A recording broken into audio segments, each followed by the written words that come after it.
کشیدگی میں کمی ہونے اور عالمی امن کی نوید پر حکومت کا عوام کے لیے تیل کی قیمتوں میں بڑا ریلیف۔ وزیر اعظم شہباز شریف نے پیٹرول کی قیمت میں 74 روپے، ڈیزل کی قیمت میں 67 روپے فی لیٹر کمی کر دی۔ وزیر اعظم کہتے ہیں معاشی صورتحال میں بہتری اور تیل کی عالمی قیمتوں میں کمی کا فائدہ فوری عوام کو منتقل کر رہے ہیں۔ فیلڈ مارشل سید عاصم منیر خصوصی مبارکباد کے مستحق ہیں۔ پیٹرول پر لیوی 40 روپے 49 پیسے فی لیٹر کم کر دی گئی۔ پیٹرول پر لیوی کی شرح 66 روپے 25 پیسے فی لیٹر ہے۔ ڈیزل پر پیٹرولیم لیوی 19 روپے 71 پیسے فی لیٹر بڑھا دی گئی۔ ڈیزل پر اب 72 روپے 97 پیسے فی لیٹر لی جا رہی ہے۔ مٹی کے تیل پر لیوی کی شرح 20 روپے 36 پیسے فی لیٹر ہے۔ ہائی آکٹین پر لیوی 214 روپے 11 پیسے کم کر دی گئی۔ ہائی آکٹین پر لیوی کی شرح 91 روپے 25 پیسے فی لیٹر ہو گئی۔ لائٹ ڈیزل پر لیوی کی شرح 15 روپے 84 پیسے فی لیٹر ہے۔ وزیر اعلیٰ پنجاب نے ٹرانسپورٹ گڈز کرایوں میں کمی کے لیے فوری اقدامات کی ہدایت کر دی۔ مریم نواز نے کہا پیٹرولیم مصنوعات کے نرخ میں کمی کا بھرپور فائدہ عوام کو ہر صورت پہنچنا چاہیے۔ اشیاء خورونوش کی قیمتوں میں بھی کمی آنی چاہیے۔ پاکستان گڈز ٹرانسپورٹرز کا کرایوں میں 15% کمی کا اعلان۔ منی مزدا گڈز ٹرانسپورٹ ایسوسی ایشن نے کرایوں میں 10% کمی کر دی۔ ایئر نیوز آصف اس وقت کراچی میں موجود ہیں، مزید ان سے جانیں گے شہریوں کا کیا کہنا ہے اس حوالے سے۔ بالکل، عالمی منڈی میں تیل کی قیمتوں میں کمی کے بعد پاکستان میں بھی تیل کی قیمتوں میں کمی کر دی گئی ہے۔ 74 روپے فی لیٹر کم ہونے کے بعد اس وقت جو پیٹرول ہے وہ 299 روپے کچھ پیسے کچھ مقامات پر اور کچھ مقامات پر 300 روپے 8 پیسے فروخت کیا جا رہا ہے۔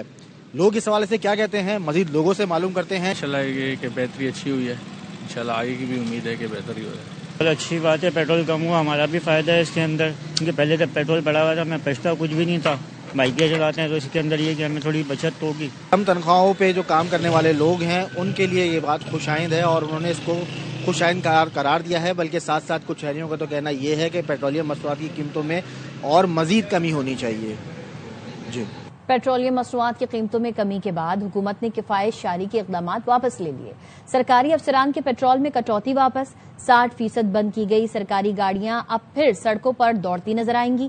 وزیر اعظم نے اقدامات کی منظوری اور کابینہ ڈویژن نے کفایت شاری اقدامات ختم کرنے کا نوٹیفیکیشن جاری کر دیا۔ سندھ رینجرز کی کراچی کے علاقے شاہ لطیف ٹاؤن میں خفیہ اطلاع پر اہم کارروائی۔ فتنہ الخوارج کا انتہائی مطلوب دہشت گرد پکڑا گیا۔ گرفتار دہشت گرد کا 7 جون کو سوات شکردہ میں ہونے والی دہشت گردی سمیت درجنوں سنگین وارداتوں میں ملوث ہونے کا انکشاف۔ مزید جانتے ہیں نمائندہ خصوصی نذیر شاہ سے۔ دیکھیں، سندھ رینجرز نے خفیہ اطلاعات کی بنیاد پر شاہ لطیف ٹاؤن کے علاقے میں بڑی کارروائی کرتے ہوئے فتنہ الخوارج کے انتہائی مطلوب اور سفاک دہشت گرد جاوید علی خان اور سواتی کو گرفتار کر لیا ہے۔ ترجمان سندھ رینجرز کے مطابق گرفتار دہشت گرد ضلع سوات خیبر پختونخوا کا رہائشی ہے اور 2007 میں فتنہ الخوارج کے فضل اللہ گروپ میں شامل ہوا تھا اور ملزم اپنے ساتھیوں کے ہمراہ شیخر درہ سوات میں متعدد دہشت گرد رہائشیوں میں ملوث تھا، جن میں government boys primary school, government boys school اور پولیس چوکی شیخر درہ کو آئی ڈیز کے ذریعے تباہ کرنا، تھانہ مٹہ پر حملہ کرنا، اسلحہ لوٹنا اور تھانے کو آگ لگانے جیسی سنگین کارروائیوں میں شامل رہا۔ ملزم اور اس کے ساتھی بہت شخصیات کی جائیدادوں پر قبضے اور لوٹ مار کی وارداتوں میں بھی ملوث ہیں۔ رینجرز کا کہنا ہے کہ 7 جون 2026 کو جاوید علی خان نے جان شیر خان، سلیم ابراہیم، باچا خان مظفر اور دیگر ساتھیوں کے ہمراہ شیخر درہ سوات میں مقامی آبادی پر راکٹ لانچرز اور بھاری ہتھیاروں سے حملہ کیا، جس میں 3 شہری جاں بحق جبکہ ایک خاتون سمیت 2 افراد شدید زخمی ہوئے تھے اور اس حملے کے دوران متعدد گاڑیوں کو بھی شدید نقصان پہنچا۔ دہشت گرد تقریباً 1 گھنٹے تک اندھادھند فائرنگ کرتے رہے اور راکٹ لانچر فائر کرتے رہے۔ ترجمان سندھ رینجرز کے مطابق دہشت گردی کی اس واردات کے بعد ملزم کراچی آ گیا تھا اور یہاں روپوش تھا اور مزید دہشت گرد کارروائیوں کے لیے اپنا نیٹ ورک منظم کر رہا تھا۔ اس دہشت گرد کو گرفتار کرنے کے بعد اب مزید قانونی کارروائی کے لیے CTD سوات کے حوالے کر دیا گیا ہے۔ جی، بہت شکریہ نصیر۔ آپ کو بتا رہے ہیں کہ سندھ رینجرز کی کراچی کے علاقے شاہ لطیف ٹاؤن میں خفیہ اطلاع پر اہم کارروائی۔ فتنہ الخوارج کا انتہائی مطلوب دہشت گرد پکڑا گیا۔ گرفتار دہشت گرد کا 7 جون کو سوات شکردرہ میں ہونے والی دہشت گردی سمیت درجنوں سنگین وارداتوں میں ملوث ہونے کا انکشاف ہے۔ اہم خبر ہے یہ سندھ رینجرز کی کراچی کے علاقے شاہ لطیف ٹاؤن میں خفیہ اطلاع پر اہم کارروائی، تو انٹیلیجنس بیسڈ یہ کارروائی تھی جس میں فتنہ الخوارج کا انتہائی مطلوب دہشت گرد پکڑا گیا۔ گرفتار دہشت گرد کا 7 جون کو سوات کے علاقے شکردرہ میں ہونے والی دہشت گردی سمیت متعدد درجنوں سنگین وارداتوں میں ملوث ہونے کا انکشاف بھی ہوا ہے۔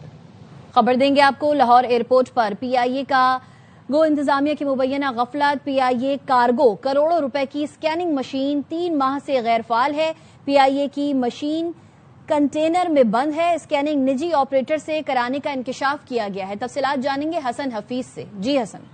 ہاں جی، یہ لاہور کا علامہ اقبال انٹرنیشنل ایئرپورٹ ہے اور پی آئی اے کارگو کی انتظامیہ کی مبینہ غفلت سامنے آئی ہے اور پی آئی اے کارگو میں کروڑوں روپے مالیت کی اسکیننگ مشین گزشتہ 3 ماہ سے غیر فعال پڑی ہوئی ہے اور یہ اسکیننگ مشین ایک کنٹینر میں رکھی ہوئی ہے، جبکہ جدید اسکیننگ مشین نصب ہونے سے قومی ایئر لائن کو مالی نقصان بھی پہنچا ہے اور اپنی مشین کنٹینر میں موجود ہے، جبکہ پی آئی اے کارگو کی اسکیننگ لوگوں کی سے جو ہے وہ اسکیننگ نجی آپریٹرز کے ذریعے سے کرائے جانے کا انکشاف ہوا ہے۔ لندن، کینیڈا، دبئی اور مڈل ایسٹ روٹس کا کارگو نجی آپریٹرز کے ذریعے کلیئر کیا جا رہا ہے۔ کروڑوں روپے کی مشین موجود ہے، نصب اور آپریشن نہیں کیا گیا، تاحال مکمل نہیں ہو پایا، جبکہ کارگو انتظامیہ نے کوئی بھی موقف دینے سے انکار کر دیا ہے۔ ساتھ ہی ساتھ جو ترجمان پی آئی ہے ان کا کہنا ہے کہ برطانوی اور یورپی جو سیکیورٹی معیار پورا کرنے کے لیے سنگل ویو مشین کی جگہ ڈوئل ویو مشین جو ہے وہ کی جا رہی ہے، تیار کی جا رہی ہے اور یہ پیر تک فعال ہو جائے گی۔ اب دیکھنا یہ ہے کہ کیا پیر تک بھی فعال ہوتی ہے یا نہیں ہوتی ہے۔ کارگو آپریشن متاثر، ان کا کہنا ہے کہ نہیں ہوا اور وہ اس بات کو مانتے ہیں کہ وہ پرائیویٹ آپریٹر سے اسکیننگ کروا رہے ہیں۔ جی حسن حفیظ اپڈیٹ کر رہے تھے، شکریہ۔ سوئٹزرلینڈ میں ایران اور امریکہ کے درمیان ممکنہ جوہری مذاکرات کا پہلا دور اور جلد شروع ہونے کی توقع ہے۔ ایکزیوس نیوز کی رپورٹ کے مطابق صدر ٹرمپ کے خصوصی ایلچی اسٹیو وٹکوف مذاکرات کے لیے سوئٹزرلینڈ روانہ ہو گئے۔ ٹرمپ کے داماد اور مشیر جیریڈ کشنر بھی پہلے ہی وہاں موجود ہیں تاکہ ممکنہ مذاکراتی عمل میں شرکت کر سکیں۔ دونوں ممالک کی جانب سے مذاکرات کے باقاعدہ آغاز کی تاریخ کا اعلان نہیں کیا گیا، لیکن اس پیش رفت کو رپورٹ میں دونوں ممالک کے درمیان کشیدگی کم کرنے اور سفارتی عمل کو آگے بڑھانے کی کوشش قرار دیا گیا ہے۔ امریکی صدر ڈونلڈ ٹرمپ کا ایران کو ایک بار پھر انتباہ، کہا کہ 60 روز میں حتمی معاہدہ نہ ہوا تو سخت اقدامات کریں گے۔ میریلینڈ میں تقریب سے خطاب میں صدر ٹرمپ نے کہا کہ ایران کے ساتھ معاہدے پر دستخط ہو چکے ہیں اور اب تہران کو 60 دن کے اندر حتمی ڈیل مکمل کرنا ہوگی۔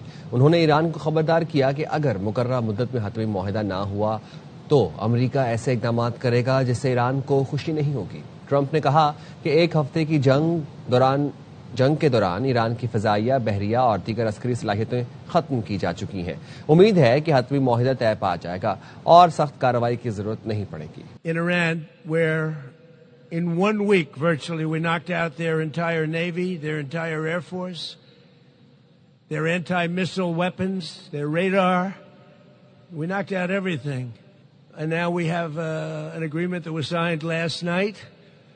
And it's 60 days. They have to make a deal. Otherwise, we will do things that won't make them happy. But I don't think it's going to get to that. I think it's going to be very good. امریکی صدر Donald Trump نے ایک بار پھر پاکستان کی اعلیٰ عسکری اور سیاسی قیادت کو سراہتے ہوئے فیلڈ مارشل کو عظیم شخصیت قرار دیا ہے۔